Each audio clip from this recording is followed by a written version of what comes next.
সিঁড়ি দিয়ে উপরে ওঠার সময় লিনকুইস্ট বলল, পরশু থেকে তোমার পোর্ট্রেটের কাজ শুরু করব।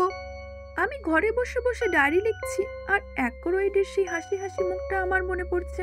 কোনো মানুষের পক্ষে যে এমন পুতুল তৈরি করা সম্ভব হতে পারে, এটা আমি কখনো কল্পনাও করতে পারিনি। লিনকুইস্ট লোকটা কি শুধুই শিল্পী, তা বৈজ্ঞানিকও বটে। কি উপাদান দিয়েও পুতুলগুলি করে, যাতে চোখ, নখ, চামড়া, চুল এত আশ্চর্য রকম স্বাভাবিক। আশা করি আমার মূর্তিটিও আমার সামনেই করবে, যাতে মাল মশলা নিজের চোখে দেখার সুযোগ হবে। কাল সকালে বরং ওকে এই বিষয়ে দু একটা প্রশ্ন করে দেখব, দেখি না কি বলে। আপাতত লেমিং এর প্রশ্নটা স্থগিত রেখে পুতুল নিয়েই পড়া যাক।